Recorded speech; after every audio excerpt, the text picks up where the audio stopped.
యోహాను సువార్త 2వ అధ్యాయం. 3వ దినమున గలిలయలోని కానా అను ఊరిలో ఒక వివాహము జరిగెను. యేసు తల్లి అక్కడ ఉండెను.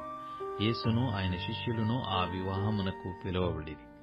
ద్రాక్షారసమైపోయినప్పుడు యేసు తల్లి వారికి ద్రాక్షారసము లేదని ఆయనతో చెప్పగా, యేసు ఆమెతో, అమ్మా, నాతో నీకేమి పని? నా సమయం ఇంకనూ రాలేదనెను.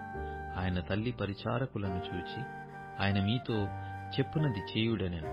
యూదుల శుద్ధీకరణాచార ప్రకారము 2-3 తూముల పట్టు 6 రాతి బానలు అక్కడ ఉంచబడి ఉండెను. యేసు ఆ బానలు నీళ్లతో నింపుడని వారితో చెప్పగా, వారు వాటిని అంచుల మట్టుకు నింపిరి. అప్పుడు ఆయన వారితో, మీరిప్పుడు ముంచి విందు ప్రధాని యొద్దకు తీసుకుని పొండని చెప్పగా, వారు తీసుకుని పోయిరి. ఆ ద్రాక్షారసము ఎక్కడి నుండి వచ్చెనో ఆ నీళ్లు ముంచి తీసుకుని పోయిన వారి పరిచారకులకే తెలిసినది గాని విందు ప్రధానికి తెలియకపోయెను.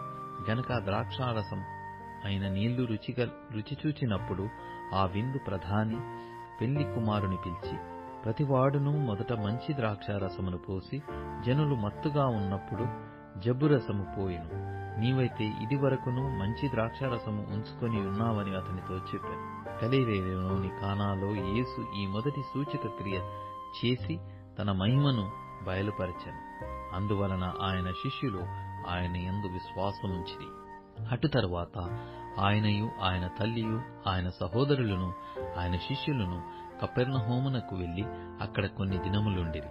యూదుల పస్కా పండుగ సమీపింపగా యేసు యెరూషలేమునకు వెళ్లి దేవాలయములో ఎడ్లను, గొర్రెలను, పావురములను అమ్మువారును, రూకలు మార్చువారును కూర్చుండుట చూసి, త్రాళ్లతో కొరడాలు చేసి గొర్రెలను ఎడ్లనన్నిటినీ దేవాలయములో నుండి తోలివేసి, రూకలు మార్చువారి రూకలు చల్లివేసి, వారి బల్లలు పడద్రోసి, పావురములు అమ్మువారితో, వీటిని ఇక్కడ నుండి తీసుకుని పొండి, నా తండ్రి ఇల్లు వ్యాపారపు టిల్లుగా చేయకూడని చెప్పాను.